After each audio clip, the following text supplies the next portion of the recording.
సౌఖ్యంగా ఉంటుంది.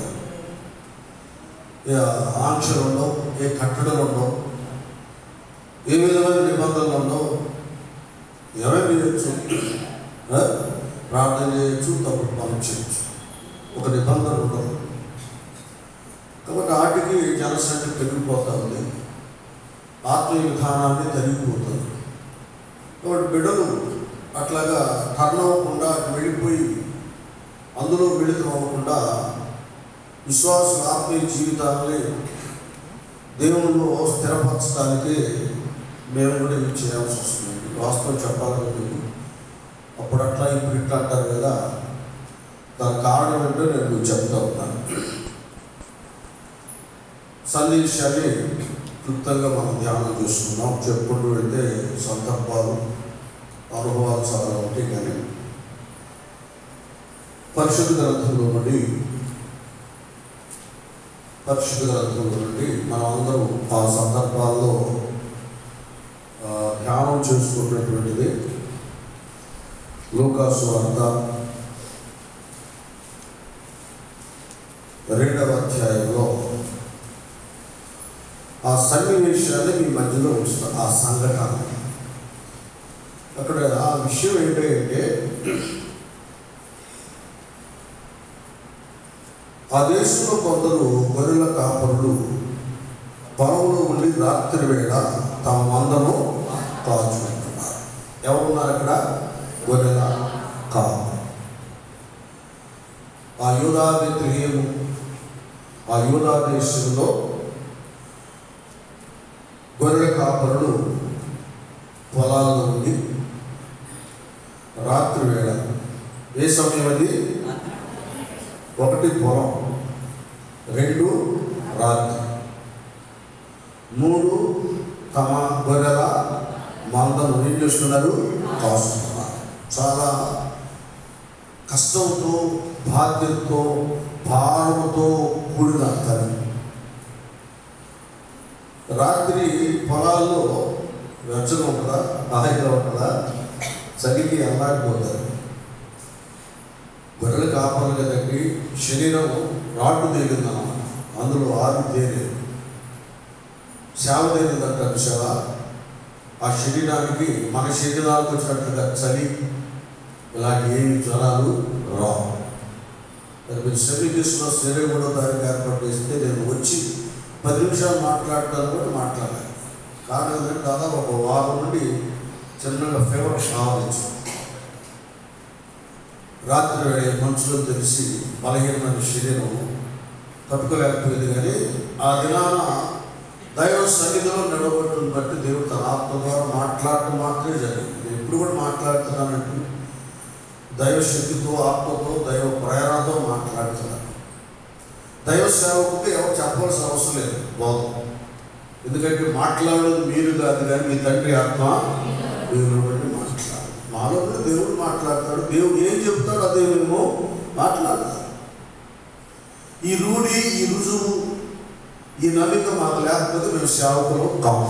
ఎవరైనా సరే కదా, సేవ చేసుకున్నారు, దేవుడు మాట్లాడతాడు, దేవుడు సందేశిస్తాడు అనే ఉద్దేశంతోనే వెళ్ళిపోతాం.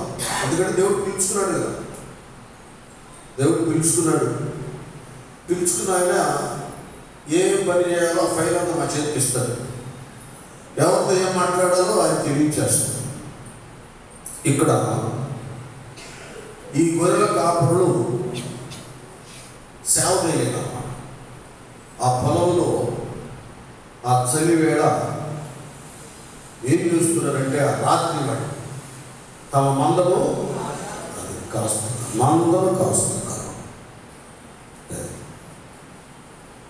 చూడండి, అంత భారం, బాధ్యతతో కష్టతరమైన పని. ఇలా ఉంది వారి పరిస్థితి. ఈ విధంగా ఉన్నప్పుడు ప్రభుదూత వారి వద్దకు వచ్చి నిలిచారు. స్తోత్రం చెప్తాం. హల్లెలూయా. వినాలి, అర్థం చేసుకోవాలి. దేవుని దూత రాజు పొరుగులోకి వెళ్ళలేదు. విందులు, వినోద కార్యక్రమాలు జరుగుతున్నటువంటి స్థలానికి వెళ్ళలేదు. గ్రామానికి, దేశానికి, ప్రజల మధ్యలో నుండి వేరుగా పొలాల్లో వెళ్ళున్నారు, కష్టపడుతున్నారు. తమకు అప్పగించబడేటువంటి మందను ఏం చేస్తున్నారన్నా కాచుకొనుచున్నారు. అది వారు మీరు వినండి, అర్థం చేసుకోండి. ఒక భారము, బాధ్యత, ప్రయాస కలిగి ఉన్న వ్యక్తులకే ప్రత్యక్షత అనేది అనుగ్రహించబడుతుంది. అది పతోడుకు ప్రత్యక్షత రాదు. నీకేదో ప్రేరేపణ వస్తే, నీకేదో ఆలోచన వస్తే అది చెప్పాలనుకుంటే అది శరీర ఉద్రేకితే కానీ దైవ ప్రత్యక్షత కాదు. దైవ ప్రత్యక్షత అనుభవేటటువంటిది మనం ప్రయాసపడి కష్టపడినప్పుడే అది మనకు అనుగ్రహించబడుతుంది. ఏ ప్రయాస లేకుండా ఒక ప్రత్యక్షత అనేటటువంటిది రాదు. కొలువులో కానీ, నగరంలో కానీ, వ్యాపారాల్లో కానీ, వినోదాలు జరుగుతున్న ప్రదేశాలకు దేవుడు దూతను పంపించాడు. చక్కగా ప్రభు దూత గొర్రెల కాపరుల వద్దకు వచ్చి నిలిచాడు. ప్రభు మహిమ వారి చుట్టూ ప్రకాశించినందున వారి మిక్కిలి అది ఎంత అద్భుతమో చూడండి. అసలు దాదాపుగా యూదా, బెత్లెహేము కానీ, యెరూషలేము పరిసర ప్రాంతాల్లో కానీ దేవుని దూత ప్రత్యక్షమవడం, ప్రజలతో మాట్లాడటం, ఇక్కడ రాయబడ్డట్టుగా ప్రభువు మహిమ వారి చుట్టూ, ప్రజల చుట్టూ ప్రకాశించటం, మహిమ, ప్రకాశం, ప్రభు దూత స్వరం ఇది లేదు. మరియమ్మ తల్లికి స్వరం వినపడింది కదా, యేసూరు గారికి స్వరం వినపడింది. బాప్తిస్మం ఇచ్చి యోహాను తండ్రి అయిన చెప్పండి గట్టిగా జకరియా గారికి వినబడింది. కొందరు మాత్రమే ఆ దైవ స్వరము, దైవ ప్రత్యక్షతను పొందుకోగలిగాడు. శూన్యమైపోయింది. పేరుకు మాత్రం దేవుని ప్రజలు, దేవుని దేశం, దేవుని రాజ్యం, దైవ సంబంధమైనటువంటి వాతావరణం అంతా ఏమైపోయింది, మాయమైపోయింది. ఏమి అంత మధుమాయమైపోయింది. ఒక దర్శనం, ఒక వెలుగు, ఒక మహిమ, ఒక ప్రత్యక్షత ఏది కూడా లేకుండా పోయింది.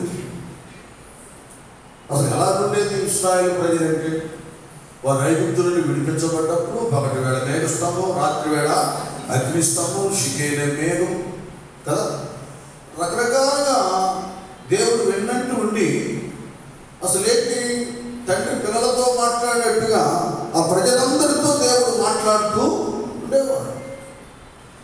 రాను రాను రాను అంత శూన్యమైపోయింది, మరుగైపోయింది దైవ స్వరం, దేవుని వెలుగు లేదు. మన బైబిల్ పండితులు అంటారు, మలాకి, మత్తయి సువార్తగా ఒకటి వైట్ పేపర్ ఒకటి ఉంటుంది. అది దాదాపు 400 సంవత్సరాలు చీకటి యుగం కాలం. ఏనాలా అంతేనా? చీకటి కాలం అంటే 400 సంవత్సరాలు ఒక ప్రవక్త ప్రవచనం కానీ, ఒక దర్శనం కానీ, ఒక దైవ స్వరం కానీ ఏది కూడా లేదు. అంత బ్లాక్, అది ఏదో శూన్యమైపోయింది. చూడండి ఎంత వేదనకరమైందో. ఇప్పుడు రావచ్చినట్టు ఆకలిగా కారణంలో ఇంకేదో రకాలుగా ఉంటే టైఫాయిడ్, మలేరియా, నూరంత చేదుగా ఉంటుంది, పెట్టినా కొడతాడు. రోగం లేని వాళ్ళకి ఆరోగ్యంగా ఉన్నవాడు మటన్, చికెన్, బిర్యానీ మొత్తం తినేసేస్తాడు ఆయన. అలాగే ఇటు పాపపు రోగంతో వీళ్ళకి దేవుని వాక్యం వంటపట్టట్లా, ఇశ్రాయేలు గారికి వంటపట్టట్లా, విడివేస్తుంది.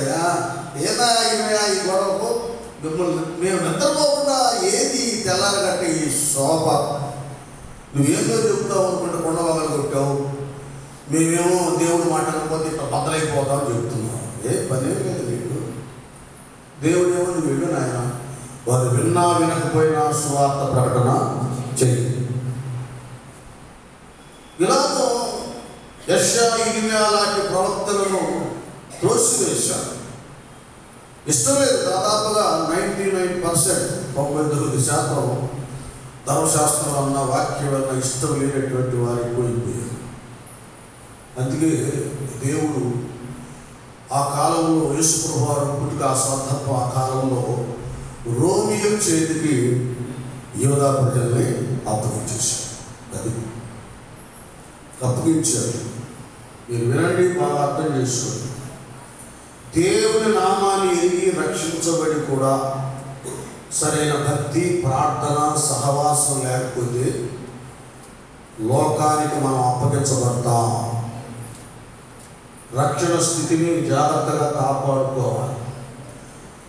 ఆత్మ కలిగినటువంటి బిడ్డలు ఆత్మను ఆర్పుకోకూడదు, ప్రవచించటం నిర్లక్ష్యం చేయకూడదు. బుద్ధివాక్యం చెప్పాలి, జ్ఞానవాక్యం చెప్పాలి, సువార్త ప్రకటన చేయాలి. ఇది చేయాలి. మన డ్యూటీ మనం చేస్తున్నప్పుడు, మన పని మనం చేస్తున్నప్పుడు వేరొకటి మన దగ్గరికి రాదు. ఏ పని పాటలే ఓడ కూర్చున్నవాడికి పిచ్చి పిచ్చి ఆలోచన వస్తుంది. ఉద్యోగాలు చేసేవాడు చూడండి, కొద్దిగా గ్యాప్ అయినా వాడు ఉండలేదు. చాలా హెడేక్గా ఉంటుంది, ఏం వర్క్ లేదు. అది బాగా పనిచేసే లక్షణం. అది అబ్బా అవకాశం దొరికింది రా, ఏమి లేదు, హాయి తిని కొడుకునేవాడు స్వామిని లేనిపోయి రోగాలు తెచ్చుకుంటాడు. ఆధ్యాత్మిక విషయంలో కూడా ఎడతెగక భక్తులు ప్రార్థన చేయాలి. అది కొద్దిమంది, చాలా కొద్దిమంది దేవుడు కావాలి, ఆయన స్వరం కావాలి. యెషయా ప్రవక్త వాగ్దానం ప్రవచించినట్లుగా మాకు ఇమ్మానుయేలు కావాలి అని ఎదురు చూస్తూ ఉన్నారు కదా. లేఖనాలు, ధర్మశాస్త్రం, ప్రవక్తల ప్రవచనాలు, కీర్తన గ్రంథం, ఆత్మీయంగా ఇవి ఎరిగినటువంటి వారు మరొక సుమ్యూన్ లాంటి వారు, ఒక అన్న లాంటి వారు కొందరున్నారు కదా.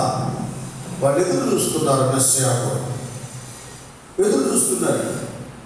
మరి ఇక్కడ ఈ గొర్రెల కాలంలో వీడికి ఎంత ధర్మశాస్త్రం తెలుసు, వీడికి ఎంత లేఖనాలు తెలుసు, ఏమిటి వీళ్ళకి ఎంత ప్రవక్తల ప్రవచనాలు తెలుసండి. అయితే వారికి అప్పగించబడినటువంటి మందలు రేయనక పగలనక ఎండనక వాననక కష్టమైన నష్టమైన దాన్ని భద్రంగా మేపుతున్నారు, కాస్తున్నారు. గట్టిగా చెప్పబడాలి. దేవుని ప్రత్యక్షత అనబడేటటువంటిది ఓ విశ్వాసి నిజాము చేసుకుంటూ చక్కగా దేవుని స్తోత్రం. నీ భార్య బిడ్డలను దైవ నియమం ప్రకారంగా ప్రేమించి, పోషించి, ఆదరించి ఏ లోటు లేకుండా చేయడం, ఇది క్రైస్తవ విధానంలో ఒక ఉన్నతమైన నిబంధన, నియమం ఉంది. అది మనం తప్పిపోకూడదు, దాన్ని మీరిపోకూడదు, దాన్ని త్రోసివేయకూడదు. మన నియమాన్ని మనం పాటిస్తున్నప్పుడు ఈ కమ్యూనిస్ట్ వారు కానీ మరి కొందరు ఏమంటారు, వాళ్ళు దేవుడు అంటారు. వాళ్ళ ఉద్యోగం వాళ్ళకి దేవుడు, జీవము దేవుడు. దేవుడు మనకు పెట్టి లింక్ ఏంటంటే మనకు అప్పగించినటువంటి కుటుంబాన్ని కానీ జాబులు కానీ నియమం ప్రకారంగా మనం జరిగిస్తున్నప్పుడు పొరపాటు లేకుండా అక్కడ ఉన్నటువంటి హానెస్ట్ నీతిని దేవుడు గ్రహిస్తాడు. నీకు పూర్తిగా అర్థమయ్యేటట్టు చెప్తాను. అసలు అపోస్తలుల కార్యం 10వ అధ్యాయంలో కొర్నేలియు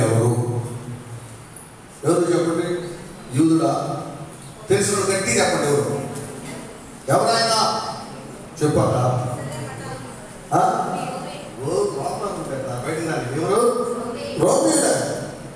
యూదుడు కాదు, ఏమండి, లేకపోతే ఇశ్రాయేలు కాదు, అతడు రోమీయుడు. ఎందుకు దేవుడు తన రూట్లో ఆయన నడిపించాడంటే చేస్తున్నటువంటి ఉద్యోగ విషయంలో అక్రమస్తుడు, అన్యాయస్తుడు, లంచగొండి అబద్ధికుడు, వాగుడు గాని వ్యర్థమైనటువంటి ముచ్చట్లు చెప్పేవాడు కాకుండా తన పనిని తన చూచి హానెస్ట్గా చేసుకుంటూ ఉండగా దేవుడు ఒక మంచి ప్రేరణ ఇచ్చాడు. తన నామస్మరణ చేయటానికి, తనకు ప్రార్థన చేయటానికి చేసే రూట్ ఏర్పాటు చేసేందుకే దేవా ఒక మాట ఆరంభించాడు. గంటల తరబడి ప్రార్థన ప్రభావం ఆయన ఆవరించింది. హల్లెలూయా. నాన్న స్టూడెంట్స్ మీరు చదువుకు చక్కగా చదువుకున్నానా? చదువుకోండి. చదువుతూ పుస్తకాలు వదిలిపెట్టి బైబిల్ తీసుకున్నామని ఏం చేస్తాం? దేవుడు కూడా చెప్పడు. మీ నుంచి మీ కర్తవ్యం ఏంటంటే మీకు అప్పగించబడినటువంటి తరగతులు, నువ్వు ఇంజనీరు, డాక్టరు, ఐపీఎస్, ఐఏఎస్ ఎవరో అది చక్కగా చదువుకో. ఒక్కొక్కడు 100 సార్లు రాస్తాడు. అది నీ తప్పే, మీ తప్పే. ప్రతి ఒక్క విద్యార్థిని అమ్మా నాన్న కష్టపడి చదివిస్తున్నారు. ఏ కోట్ల రూపాయల ఆస్తి లేదు, ఉన్న వాటిలోనే వారు తిని తినక మమ్మల్ని చదివిస్తున్నారు. మేము మంచిగా చదువుకోవాలి అని దేవుడు ఎరిగిన తర్వాత ఆ నియమంలోకి వెళుతుండగా నీ మీద ప్రార్థన ప్రభావం ఆవరిస్తుంది. నువ్వేం చేస్తావు? దేవా నాకు జ్ఞానాన్ని, జ్ఞాపక శక్తిని దయచేయి అంటే ఈ రూట్లోకి వెళ్ళిపోతావు. చక్కగా ఎగ్జామ్స్ రాస్తావు, మంచి మార్కులతో పాస్ అవుతావు. గట్టిగా చెప్పడం. నేను ఈ సందర్భంగా ఎందుకు చెప్తా ఉన్నానంటే దేవుడు మనకు అప్పగించిన దాన్ని మనం సరిగా సద్వినియోగపరుచుకొని దాని మీద శ్రద్ధ చూపిస్తే మనము తన వైపు శ్రద్ధ కలవాలని దేవుడు మలుస్తాడు. కొన్నేళ్ళ స్థితి అలాగంటే తన డ్యూటీగా హానెస్ట్గా ఉంటే తన మనస్సును దేవుడు తన వైపు తిప్పుకున్నాడు. దేవుడు ప్రార్థన పూర్ణయ్యాడు. మనస్సు ఎప్పుడైతే దేవుడు కలిగించాడో మంచి పనులు చేయడానికి కోరుకున్నాడండి. తర్వాత ఏం చేశాడు ఆయన? ప్రార్థన తర్వాత ఏం చేశాడు? అంతకుముందు అది గట్టిగా అదే. కాబట్టి ఎక్కడన్నా అంటే పర్వాలేదు కానీ అమ్మ తోటగాడు అనకూడదు అన్నట్టు డబ్బులు సంగతి వచ్చేది భక్తులు మాయమైపోతారు. దాదాపుగా విశ్వాసం ఎట్లున్నారంటే క్రియలు లేని విశ్వాసంగా ఉన్నారు. వాక్యం ఏం చెబుతుంది? క్రియలు లేని విశ్వాసము మొత్తం. నువ్వు 100 ప్రసంగాలు చేయొచ్చు, నీ క్రియ ఏది? నీ కష్టార్జితంలో, నీ సంపాదనలో, నీకున్న పొలాల స్థలాల్లో నీకు ఎంత ఆదాయం, పేద సాధనలకు ఎంత ఇస్తున్నావు, దేవుని సేవకు ఎంత ఇస్తున్నావు, కట్టబడినటువంటి ఆలయ నిర్మాణంలో ఎన్ని లక్షలు ఇచ్చావు, ఇది ఎన్ని కోట్లే, ఎన్ని కౌంట్ చేసుకోవాలి భక్తులు. భక్తి అనేటటువంటిది నువ్వు తొడుక్కుంటే ఉండేది కాదు, అది ఊడిపోయేది. అది దేవుడు ధరింపచేయాలి. అది దేవుడు ధరింపచేయాలంటే దైవ నియమంలో నువ్వు బ్రతకాలి. దైవాత్మ చేత కదిలించబడాలి. ఆయన వెళ్ళి ధర్మశాస్త్రము సమాజ మందిరాల్లోకి వెళ్ళి కొన్నేళ్ళ ప్రసంగాలు వెళ్ళ తన నీతియుక్తంగా తన జాబ్ తను చేస్తున్నాడు. దేవుడు హృదయాన్ని కదిలించాడు. ప్రార్థన మాత్రమే కాదు, కథలతో ప్రార్థన మాత్రమే కాదు, ధర్మ కార్యాలు చేస్తుంటారు. ఇది గొర్రెల కాపురులకి దేవుడు దూత ప్రత్యక్షం అయ్యాడంటే వారి వర్క్లో కానిస్ట్ నీతి ఉంది. వాళ్ళ పనులు, ప్రయాసం, కష్టం ఉంది కనుకనే కష్టజీవులను దేవుడు తోసివేయడు. ఎందుకు కమ్యూనిజం అనబడేటటువంటిది బైబిల్ ఆధారంగా చేసుకొని పుట్టింది. నేను ఈ సంగతి కూడా ఎందుకు చెప్తున్నానంటే నేను ప్రతిదీ కూడా ఇది 1వ తరగతి నుండి అది 10th కానీ ఆ తర్వాత ఇంటర్మీడియట్ కానీ మా గురువులు చెప్పేవారు. 9th 10th అప్పుడు బాగా ముద్దుగా బాగుండేవాళ్ళు కదా, ఆడపిల్లలు కూడా బాగా పుష్టిగా ఆరోగ్యంగా ఉండేవాళ్ళు. శాస్త్రి గారిని తిట్టేశారు. సొంత పిల్లల్ని తిట్టాడు. కుదిరేందా సరి ముందు ఈ వయసులో ఈ టీనేజ్లో మీరు బాగుంటే మంచి రూట్ చూసుకుంటే మంచోళ్ళు వెళ్ళిపోతారు, లేకపోతే వంకర టెంకర బ్రతికారా వంకర అయిపోతారు. మరి చెప్పాడు అసలు బోధలాగా ఉండేది. నేను కొన్ని మర్చిపోను ఇక్కడ పెట్టుకుంటాను. నన్ను కూడా వచ్చేవాడు రైట్ ఎక్కడుండదు మరి కూడా ప్యాక్మెంట్ కొట్టేవాడు జాబ్లో పెట్టి ఎట్లా ఫోల్డ్ చేసుకుంటేవాడు భయంకరంగా ఉండేది. ఇప్పుడైతే మొత్తం పేరెంట్స్ చుట్టాలు గట్ట మొత్తం అమ్మాయి కొట్టాడు లెక్చరర్ అయిపోయా ఇంకో తర్వాత మడనేసేవాడు. అంత నాశనం అయిపోయింది. విద్య వైద్య సంస్థలన్నీ కూడా పతనం అయిపోవడానికి ఒక నీతి నిజాయితీ యథార్థత లేకపోవడం బట్టి అన్నీ కూడా పతనం అయిపోయింది. విశ్వాసులు కూడా ఏంటంటే ఫార్మాలిటీ భక్తురాలు చెప్పుకుంటా నిలబడుతున్నారు కానీ భక్తురాలు ఏం చేయాలో కొన్నేళ్ళ గురించి 1,00,000 సార్లు వింటారు కానీ కొన్నేళ్ళు చేసిన ధర్మకార్యాలు మాత్రం చేయరు. బైబిల్ అంటే అదండి, చెప్పడం కాదన్నా చేయాలి, ఫాలో అవ్వాలి. ఎందుకంటే అడుగుతూ వచ్చి కొన్నేళ్ళు నీ ధర్మకార్యాలను నీ ప్రార్థనలు దేవుడి సన్నిధి జ్ఞాపకార్థంగా అది గట్టిగా దైవ దర్శనం కలగదు. ఏదో కలిగింది ఏదో చెప్తున్నామంటే ఈ ఆవేశపూరితమైనది కానీ అది ఆత్మదేవుడు అనుగ్రహించిన ప్రత్యక్షత కాదు. కొన్నేళ్ళకి అది రావడానికి కారణం తన జీవితంలో తను హానెస్ట్గా ఉన్నాడు కనుక నానా లోకంలో ఎట్లున్నావు నాలో ఉంటే నీ ద్వారా ఇంకెంతో జరుగుతుంది, నాతో ఉంటే ఎంతో సమాజానికి జరుగుతుందని ఆయనకి దూతను పంపించి ప్రత్యక్షమై పరిపేతులు గారు నడిపించి ఇంట్లో మహాసభ ఏర్పాటు చేసి ఇల్లు ఒక పెద్దకొస్తు పండుగ రోజు మేడగదిగా తయారైపోయింది. అనేక మంది మార్పు చెంది ఆత్మను పొందుకొని ఆ గృహమే కదిలించా. ఇది ఇక్కడ కూడా ఒక ఉన్నతమైనటువంటి కార్యాన్ని దేవుని దూత ఈ గొర్రెల కాపురం ద్వారా జరిగించబోతున్నాడు. నానా మనమందరం వినాలి, సరిగా అర్థం చేసుకోవాలి. నామకాంత క్రైస్తవులాగా బట్టలు వేసుకొని మటన్ చికెన్ బిర్యానీ చేసుకొని సాయంత్రానికి సినిమాలకు పోయి దానితో ఏదో పెట్టుకొని సినిమాలు చూసి భౌతికంగా ఆనందించవలసిన రోజు కాదు క్రిస్మస్. ఎలాంటి రోజు అంటే కొరింథీయులకు రాసినటువంటి మొదటి పత్రిక 2వ అధ్యాయము 9వ వచనం. ఇది మనం చేయాల్సింది.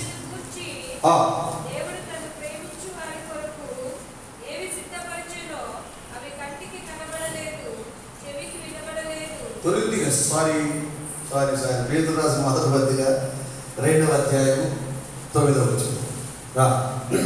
ఇది అందరూ ఎప్పుడు చదువుకునేది. అసలు ఎందుకు క్రిస్మస్ సందర్భంగా నేను చేయవలసింది అయితే మీరు చీకటిలో నుండి ఆశ్చర్యకరమైన తన వెలుగులోనికి మిమ్మును పిలిచిన వారి గుణాతిశయములను చూడండి. ఇక్కడ మిమ్ములను పిలిచిన వారి గుణాతిశయములను ప్రచురము చేయు నిమిత్తం ఏర్పరచబడిన వంశమును.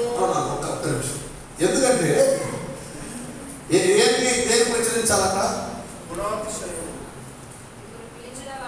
అది దేవుని యొక్క గుణాది. అది క్రిస్మస్. ఎందుకు స్టార్ పెట్టుకుంటున్నా? ఎందుకు క్రిస్మస్ చెట్టు పెట్టుకుంటున్నా? ఎందుకు మధ్యలో తాత దిగుతున్నాడు?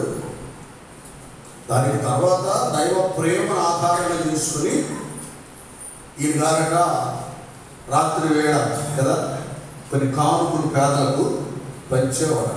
ఇదే ఊరక వచ్చిందిగా ఆ డ్రెస్సెస్ అటు దిగుతారు. షాపింగ్ మాల్ కూడా పెడుతున్నారు. ఏంటి దాని అర్థం అంటే ఆయన ఎందరికో దాన ధర్మాలు చేశారు. పండుగ కేక్ కూడా తెచ్చుకునేటువంటి వారు ఎవరు పేద సాధన గ్రహించి గమనించి వాళ్ళు సహాయం చేశారు. క్రిస్మస్ తాత గారు నువ్వేం చేస్తున్నావు నాన్న? వాడికి చేసావా? పక్కనోడికి ఒక కేజీ చికెన్ గురించావా? పేదవాళ్ళు ఏం చేయం, డబ్బా మాత్రం తెలబడతాం. క్రిస్మస్ అంటే దేవుని యొక్క గుణాతిశయములు వేయాలి. అది ఆయన గుణాతిశయములు, అందులో ప్రేమ కూడా ఉంది, త్యాగం కూడా ఉంది. త్యాగం కూడా ఉంది. ఆ గుణాతిశయములను ప్రజలకు చేయ నిమిత్తం ఏర్పరచబడిన వంశమును రాజులైన యాజక సమూహమును పరిశుద్ధ జనమును దేవుని సొత్తైన ప్రజలునై అదండి రియల్ ఫాలో అప్. నిజంగా వెంబడించడం ఏంటంటే రియల్ క్రిస్టియన్ ఇది చేయాలి. నాకు ఒక అవకాశం దొరికింది. ఈ క్రిస్మస్ ఆధారంగా చేసుకొని నా బంధువులను పిలవాలి, నా స్నేహితులను పిలవాలి. మన బంధువులు స్నేహితుల్లో దేవ స్థితిలో పేద స్థితిలో ఉన్న వాళ్ళు ఉంటారు చాలామంది. చక్కగా వాళ్ళని డ్రెస్ పెట్టాలి, బట్టలు పెట్టాలి కదా. భోజనాన్ని కొంచెం ప్రార్థన చేస్తుంది. సాధ్యమైతే ప్రభు ప్రేమను పంచు. ఒక సంఘాలు గారిని కానీ, ఒక సేవకుడు కానీ, సేవకుడు కానీ తీసుకెళ్ళి ఒక పావుగంట వాక్యం చెప్పచ్చు. ఇది నాన్న యోహోనన్న ఇవి మీకు ఇస్తున్నాడంటే లక్ష్యుడి కాదు, దేవుని యొక్క గుణాతిశయాలను ప్రచురించాలి. ఆయన ప్రేమ కూడా కలిగిన వాడు. దేవుడు లోకమును ఎంతో ప్రేమించాడు, తన ప్రియ కుమారుడు మన కొరకు పంపించాడు. ఇది మేము కూడా పీపీఎఫ్ అని, పాస్టర్స్ ట్రైనింగ్ ఫెలోషిప్ అని, చాలామంది దైవ సేవకులకి అంటే చెప్పుకొని డబ్బా కొట్టుకుంటున్నారు. వాస్తవం చెప్పాలి కాబట్టి సందర్భం చెబుతాం. ఎంతోమంది చర్చిల కొరకు సహాయం చేశారు. మరి రాజు అయితే బాబు కొరకు, ప్రేమ కొరకు ప్రార్థన చేయించినప్పుడు దేవుడు ఒక మెరికల్ చేశాడు. ఆ విషయంలో, ఆ పీజీసీ విషయం కానీ అన్నింటిలో కానీ దాదాపుగా 10-15 మందికి దైవ సేవకులకు వస్త్రాలు పెట్టాడు. ఏది రాజు ఎంత ఖర్చు అయితే లేదు, దేవుని పేరు ప్రార్థన చేశాడు. అందరికీ గిఫ్ట్ అన్ని. ఇది నేను ఎందుకు చెప్తున్నానంటే, క్రైస్తవం అనేటటువంటిది నువ్వు రక్షణ పొందుకున్నావు అనేటటువంటిది క్రియలు లేనిది కాదు. క్రియలు లేకుండా బ్రతుకంతా కూడా అది వేషధారణ బ్రతుకు. క్రియలు లేని విశ్వాసము బ్రతకము. నువ్వేం చేశావు? అది ఏసై పుట్టాడు, ఏం చేశాడు? ప్రాణాన్ని పెట్టాడు. ఆయన నీలో పుట్టాడు, నువ్వు ఆయన చేసిన ఏమైనా చేసావా? అది ఫస్ట్ క్రిస్మస్. నేను ఇవన్నీ కూడా ఎందుకు చెప్తున్నానంటే, నేను ఏసీ కాలేజీలో ఇంటర్మీడియట్ చదివాను. తెలుగు మీడియం, ఇంగ్లీష్ మీడియం కాదు. అందుకే నాకు ఇంగ్లీష్ అది రాదు. ఇంగ్లీష్ రావాలంటే నేను ఇష్టపడను. మీరు తయారవ్వాలి. అరే బాబు తండ్రి వేసాక బాగుంది స్కిప్, అందరూ ఇంగ్లీష్ మీడియం కాదు, ఇంగ్లీష్లో ప్రసంగం చేయాలి. మీరు ఇంగ్లాండ్, అమెరికా, ఇతర దేశాలకు వెళ్ళాలి. నేను టీవీలో చూడాలి, హ్యాపీ అవ్వాలి. ఈ సాక్ష్యాలు, వాక్యాలు, ఇది నా బిడ్డల విషయంలో నేను కోరుకునేది. ఉన్నతమైన వ్యక్తులు అవ్వాలి. చాలా తేన కుటుంబం నుంచి వచ్చిన పిల్లలే డాక్టర్లు, ఇంజనీర్లు, మంచి మంచి వాళ్ళు కోర్సులు చేస్తున్నారు. నేను మాత్రం నా విజన్లో వాళ్ళు ఉన్నతమైన బిడ్డలుగా నేను రేపు చూస్తానని పూర్తిగా నమ్ముతున్నాను. ఒక సంగతి నాకు అవసరం లేదు. నాది ఎప్పుడు ఒంటరి పోరాటం. ఒక సంగతి అవసరం లేదు. నేను ఏం కావాలని కోరుకుంటున్నాను, అది అవ్వాలి నా బిడ్డలని నేను ఇష్టపడతాను. సివిక్స్ అవ్వాలి. హెచ్ఈసినది హిస్టరీ, సివిక్స్, ఎకనామిక్స్. మీకు తెలియదు కాదుగా, ఈ సివిక్స్ కానీ హిస్టరీ కానీ ఇదేవాడి కంటే సతకం ఉండేది కాదు. వచ్చి ప్రశ్నలు వచ్చి హిస్టరీగా కథలాగా రాసి పడేసాడు, బాగా మంచి మార్కులు వచ్చింది. సివిక్స్లో డానియల్ అనేటటువంటి ఒక లెక్చరర్ గారు చెప్పాడు, పరిశుద్ధ గ్రంథం క్రైస్తవ్యం ఎంత ఉన్నతమైందంటే, ఈ దినాన ప్రపంచంలో వ్యాపించిన కమ్యూనిజం అనబడేటటువంటిది దాని స్థాపకులు కార్ల్ మార్క్స్, ఫ్రెడరిక్ ఎంగెల్స్, వీళ్ళు యూదులు. వాళ్ళ తల్లిదండ్రులు చర్చికి వెళ్ళేవారు. యూదులైనా అందరూ క్రిస్టియానిటీకి రాలేదు, క్రీస్తుని అమ్మడచ్చు. వాళ్ళు వెళ్ళేవారు. వాళ్ళు వెళ్తూ బైబిల్ ఇంట్లో ఉండేది. ఆ సమయంలో వీళ్ళు కూడా ప్రాక్టికల్ చేసి కామన్ మార్క్స్ వెళ్ళేవారు. అక్కడ వాళ్ళకి అపోస్తలుల కార్యం 2వ అధ్యాయము, అపోస్తలుల కార్యం 4వ అధ్యాయంలో అప్పుడున్న భక్తులు ఆత్మావేశం అంత ఉన్నతగా ఉంది. చూడండి, ఇదేది శాశ్వతం కాదు, ఎప్పుడు పోతామో మనకు తెలియదు. మన రక్షణ మనం పొందుకొని కొందరినైనా రక్షణలోకి తీసుకొని రావాలి. దీనికి ఏం చేయాలి? పేతురన్న, యాకోబు, యోహాను అన్నారు ఇదివరకు చేపలు పట్టుకునేవాళ్ళు, ఇప్పుడు వలలు కూడా లేవు. వాళ్ళ దగ్గర కూడా ఏ నాణ్యాలు లేవు, ఏ ధనము లేదు. అది ఎట్లా వచ్చిందో రెవల్యూషన్ వాళ్ళలో వాళ్ళే ఒక విప్లవం వచ్చేసింది, ఆధ్యాత్మిక పరమైన విప్లవం. ఏంటంటే తమ విశ్వసించిన వారందరూ ఏక హృదయమును ఏకాత్మయు గలవారయుండి ఎవడు తనకు కలిగిన వాటిలో ఏది తనదని అనుకొనలేదు. వారికి కలిగినదంతయు వారికి ఎలా ఉంది? సమిష్టిగా. అంత మాత్రమే కాకుండా ఏం చేశారు?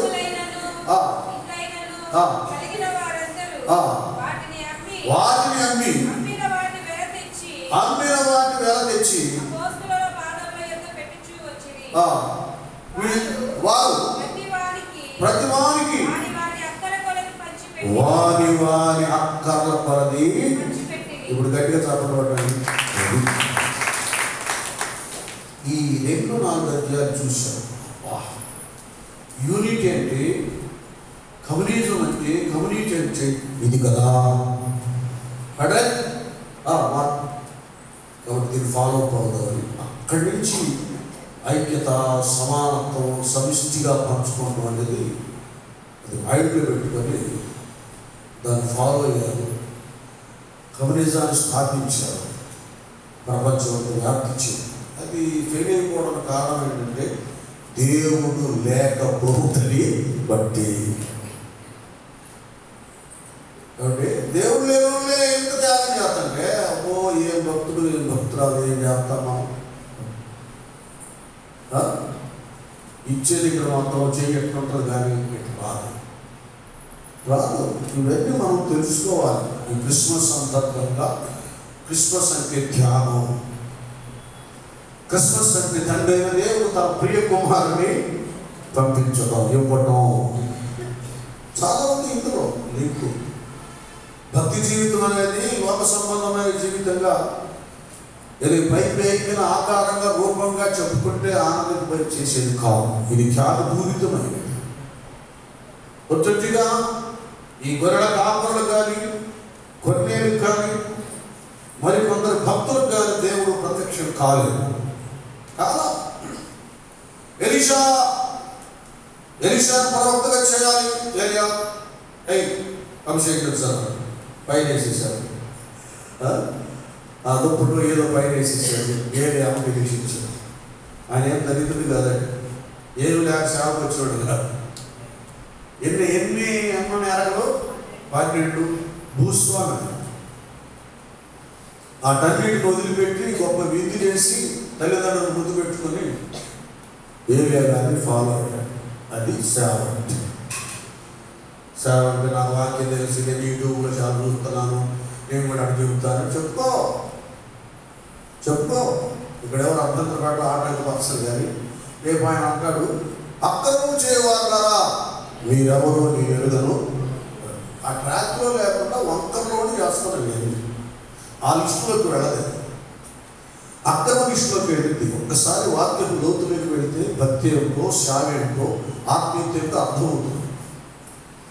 మతాచార విధంగా వెళితే నీకు డాంబికమే నీలో మిగిలేదు. నీ ఎచ్చులేదో చూపించుకుంటానికి ప్రతాపం తగ్గిద్దుతావు. ఆత్మీయత అయితే అడిగి మడి ఉంటారు. అన్నీ ఉన్న ఇస్త్రాకు అడిగి మడి, ఏమైతే ఎగిరి. భక్తి, ప్రార్థన, త్యాగం, సమర్పణ లేని వాళ్ళు ఎగిరి ఉంటారు. ఇక్కడ నేను ముగింపులోకి వచ్చేస్తున్నాను. ఇక్కడ జరిగింది ఏమిటంటే ఈ యొక్క గొర్రెల కాపరులకు దూత ప్రత్యక్షమవడానికి గల కారణం ఏంటంటే వారి ప్రయాస, వారి శ్రమ, సమాజానికి దూరంగా ఉండి తిని కనుక అక్కడ ఏదేదో వచ్చిన క్రూరమృగాలైనా, తోడైనా, పురుడైనా, ఇంకేమైనా కూడా లెక్క చేయక ఏమండి గొర్రెల కొరకు తమ ప్రాణాన్ని పడంగా తెచ్చి దావీదైవలే అంత త్యాగపూరితమైన లక్షణాలు కలిగినటువంటి వారు గొర్రెల కాపరులు. అది అలాగే దేవుడు పిలుచుకున్న కాపరు కూడా అట్లాగే ఉంటాడు. ఇదేనా నేను ఏ విన్యాసం చేశానని గొప్పని మీరు అనుకోవచ్చు, గొప్పని నేను అనుకోవచ్చు, కానీ ఇదంతా చిరిగిపోయిన వస్త్రాల్లో నుండి, కన్నీటిలో నుండి, మోకాళ్ళలో నుండి, మట్టిలో నుండి ఆ ప్రయాస తర్వాత వచ్చిన ప్రతిఫలం చాలా మందికి తెలియదు. ఆరంభంలో ఉన్న వాళ్ళకి తెలుసు ఈ స్థితిగతాలతో. ఏమిటి ఒక జత బట్టలైతే ఒకటైతే కరెక్ట్ బ్యాక్ సైడ్ చిరిగిపోయింది. ఒకసారి ట్రైన్లో వెళ్తా, అప్పుడు 82లోనే సాక్షి చెప్పడానికి అటు వెళ్ళిపోయాను. మహారాష్ట్రలో మన్మాడ్, కోపర్గాం, షిరిడి ఆ ప్రదేశానికి నేను బట్టలు లేవు. ఒక జత కరెక్ట్గా బ్యాక్ చిరిగిపోయింది. చూద్దాన్ని కొనుక్కున్నాను. కూర్చున్నాను. అది జోక్ అన్నాడు. ఎలాగన్నాడు, వా డ్యామేజ్లే, రేపు సాక్షి జీవితాలే ఒకప్పుడు నా స్థితి ఎట్టుండేది చెప్పడానికి దేవుడు భాగ్యం ఇచ్చాడు. భాగ్యం ఇచ్చాడు. ఈ పిలుపు సేవ అనేది నువ్వు తక్కువగా అంచనా వేసిన తక్కువ కాదు. ఇది దైవ ప్రత్యక్షతో, దైవ దర్శనాన్ని బట్టి దైవ సేవకురాలు నిలబడటం అనేది జరుగుతుంది. గొర్రెల కాపరికి దర్శనం వచ్చిందంటే వీడి త్యాగం ఏమండి, వీళ్ళలో ఉన్న ప్రయాస చాలా గొప్పది. వెళ్ళిపోయి ప్రభు దూత వారి దగ్గరకు వచ్చి నిలిచారు. ప్రభు మహిమ వారి చుట్టూ, అది ప్రభు యొక్క మహిమ వారి చుట్టూ ఏమైందండి. కొద్దిగా మీరు అర్థం చేసుకోండి. ప్రధాన యాజకుడు ఏమయ్యాడు, అక్కడ ధర్మశాస్త్ర ఉపదేశకుడు ఏమయ్యాడు. అప్పుడు యెరూషలేములో దేవుని ఆలయంలో యాజకులు ఏమయ్యారండి. ఆ పెద్దలందరూ ఏమయ్యారు, డేకలు ఏమయ్యారు, పాస్టర్లు ఏమయ్యారు, రెవరెండ్ బిషప్లు ఏమయ్యారు. అసలు వాస్తవంగా ప్రత్యక్ష గుడార నిర్మాణంలో అహరోను ప్రధాన యాజకుడిగా ఉన్నప్పుడు ప్రత్యక్ష గుడారం చుట్టూ దేవుని యొక్క మహిమ ప్రకాశించాలి. అక్కడ ప్రకాశించాలి. ఎక్కడికి వచ్చింది ఆ మహిమ? గొర్రెల కాపరిది, గొర్రెలు కాచుకున్న వాళ్ళది, గొర్రెల వాసన, పొలాలు, మట్టి, బురద. చూడండి ఎలాగుంది అక్కడ పరిస్థితి. అక్కడికి వచ్చింది ప్రభు యొక్క మహిమ, అక్కడ ప్రకాశిస్తారు. దీనులకు అన్నాయనే దీనులకు అన్నాయనే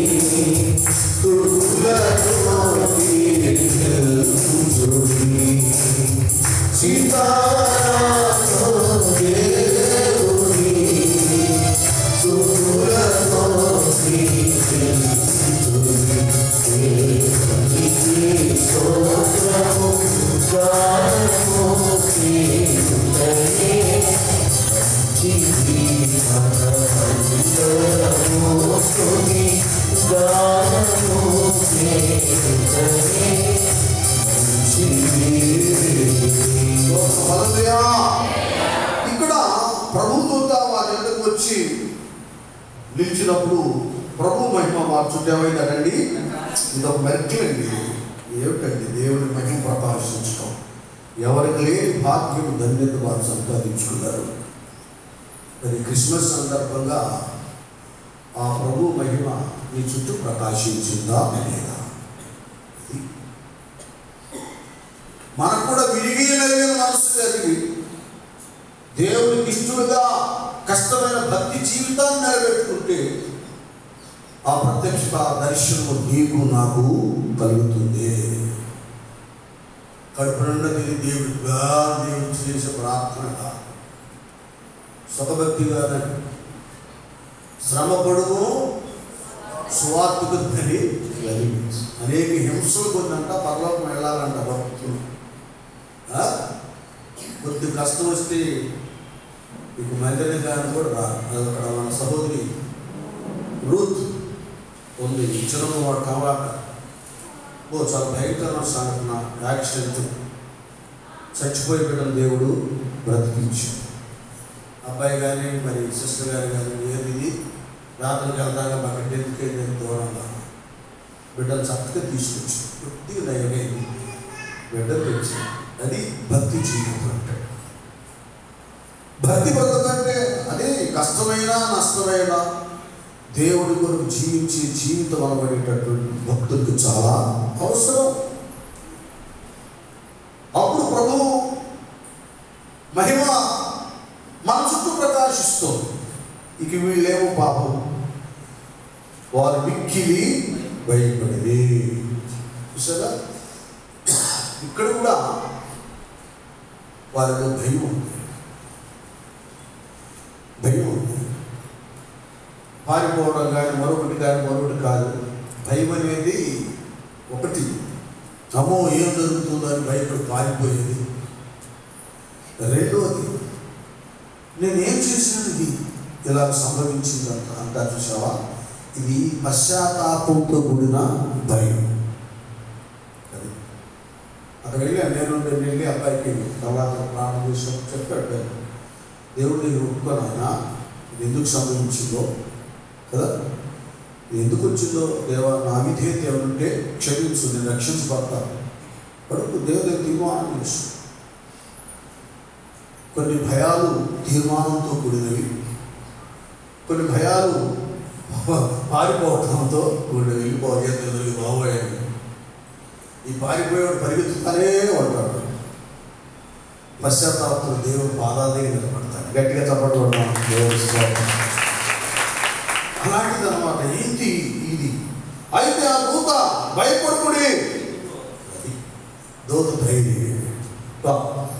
అసలు ఏంటండి అంత అద్భుతం చూడండి. దూత వచ్చి పరలోకం నుండి ఒక అనామకులు, విద్య లేని పావనులు, ఎట్టి ఛాయలు భయంకరమైన ఛాయలు చేసే గొర్రెల కాపరులు ప్రత్యక్షత ఏంటండి?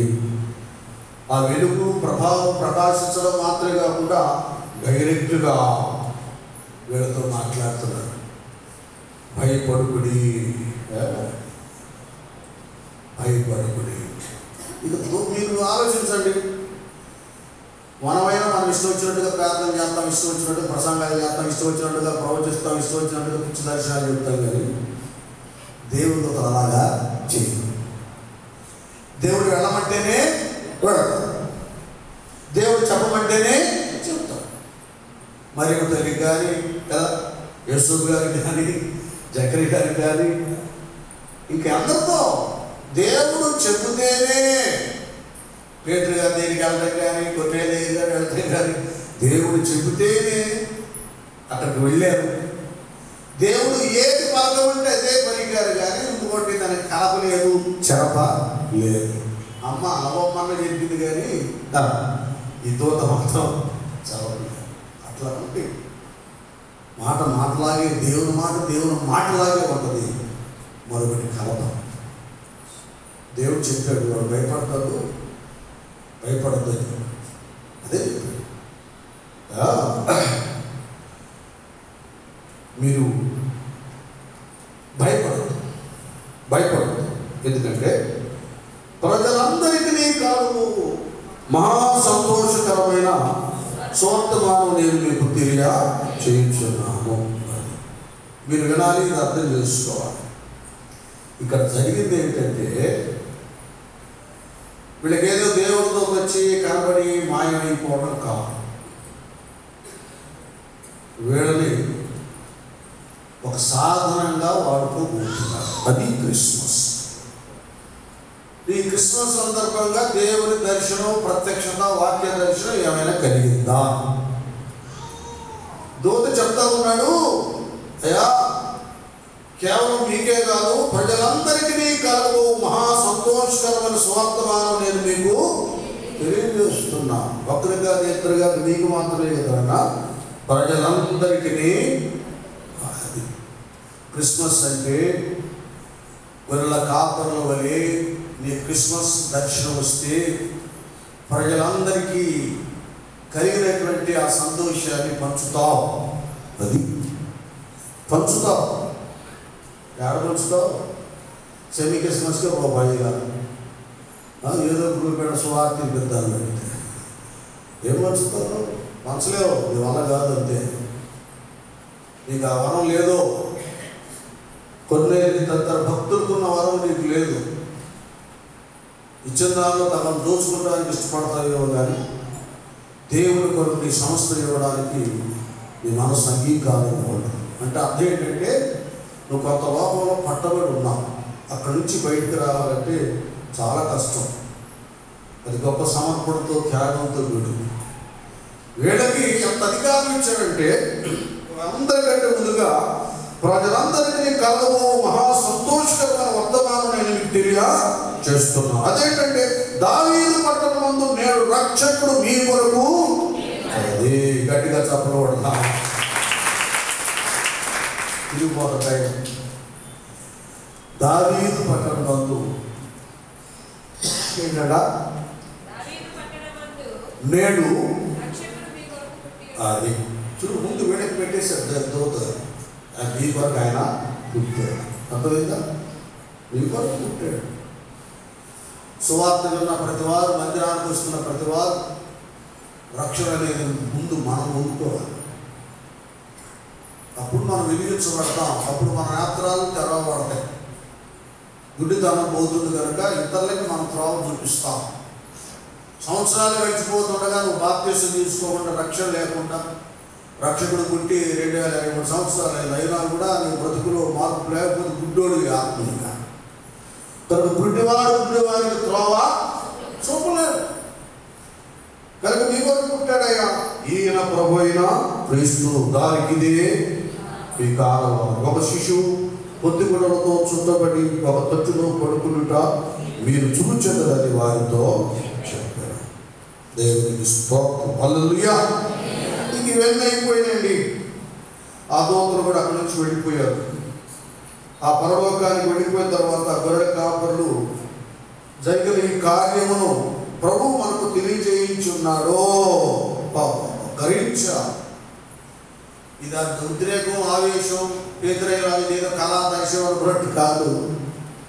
కాదు, దేవుడే ఏమండి, దేవుడే ఆ దూతలు తమ యొక్కకు ఎద్ద నుండి పరలోకి వెళ్ళిపోయిన తర్వాత గొర్రెల కాపరులు జరిగిన ఈ కార్యమును ప్రభు మనకు తెలియజేయించున్నాడు. దేవుడే తెలియజేయించున్నాడు. మన బెత్లెహేము వరకు వెళ్ళి చూద్దాము రండి ఒకరితో ఒకడు చెప్పుకొని. ఇప్పుడు గట్టిగా చెప్పడం 15 అంతేగా అండి. 10 నిమిషాల గురించి ఎందుకు దేవుడు తన దూతను వీళ్ళ దగ్గరికి పంపించాడంటే, ఈ నామకార్థ క్రైస్తవులాగా ఈ చెవిని ఈ చెవిన విడిచిపెట్ల కూర్చొని దులిపి వెళ్ళిపోలేదా? గ్రహించారు ఇది దేవుడు చేసిన కార్యం. కాబట్టి మనం ఏం చేయాలి? ఇప్పుడు చదువుగా బెత్లెహేము వరకు వెళ్ళి చూద్దాము రండి. అది చూసారా? మర్చిపోలేదండి. మొదటి వెళ్ళిపోదాం. బెత్లెహేము వరకు వెళ్ళి ఆ రక్షకుడు మనం చూద్దామని ఏం చేశాడు? అది ఒకరితో ఒకడు చెప్పుకొని. ఇక్కడ వినాలి, వాళ్ళు గొర్రెల కాపలు కాబట్టి ఒకరి మాట ఒకటి విన్నారు. వీళ్ళు అతి తెలివిగా వీళ్ళకి మేము పుట్ట క్రైస్తవం, మాకేమనుకున్నా నేను 100 సార్లు బైబిల్ చదివాను, ఇక్కడ అందరూ ఒక్క మాట కూడా ఫాలో అవ్వాలి. చదవటంలో గొప్ప లేదండి, విని దాన్ని అనుసరించడంలో గొప్ప. ఈ ప్రవచన వాక్యం చదివి విని దాన్ని గైకొని వాడు ధన్యుడు. గైకారానికి వల్ల ఏది కదా, నువ్వు చాలా త్యాగం చేయాలి. నువ్వేం చేస్తావు? ఇందులో చాలా ఉంది. వీళ్ళు ఒకరితో ఒకటి చెప్పుకున్నారు, ఓకే అలాగే అన్న అలాగే వెళ్ళిపోదాం. అది త్వరగా వెళ్ళి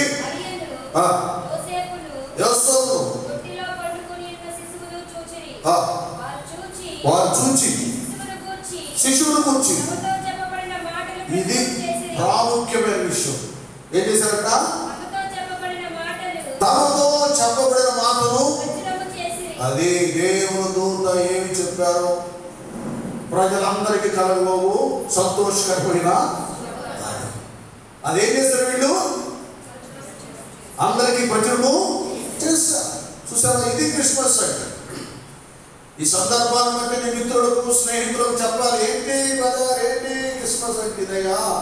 యేసు ప్రభువు వారు మానవుడు జన్మకర్మ పాపాలకు ఏమండి నశించిపోతుండగా ఆ నశించిన దాన్ని వెతికి రక్షించడానికి దేవుడు కుమారుడు నరుడుగా అవతరించాడు.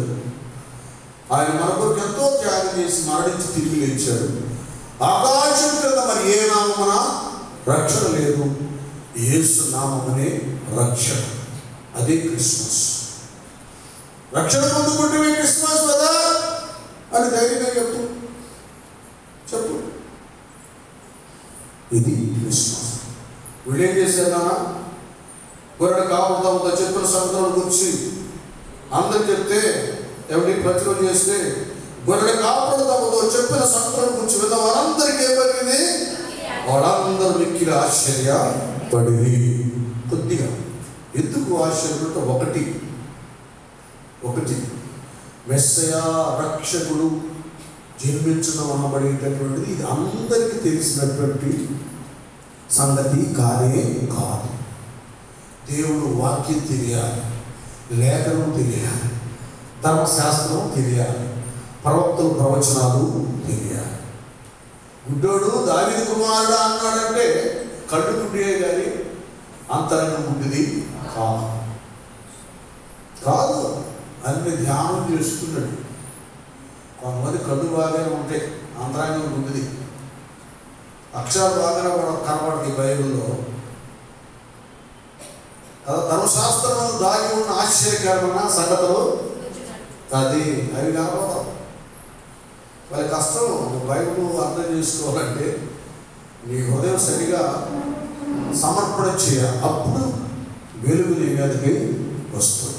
వీళ్ళు మిత్రపోయి వీళ్ళేంటురా విద్య లేని పాములకు మెస్సయా రాకడ ఎలాంటి వాళ్ళకి అర్థమైంది? దేవుడు దూత రావడం ఏంటి? వీళ్ళు ఏమైనా ప్రధాన యాజకులా, శాస్త్రుడా, పరిచయులా, నిష్ఠా నియమాలతో ఉపవాస దీక్షలో ఉండేవారా? ఏంటి బాబు వాళ్ళకి ఏం కలిగిందంటే మిక్కిలి చూసారా. తర్వాత మనం కాపులు దిగిపోయాం. మరి గారు మధ్యలో ఏడవుతారు కానీ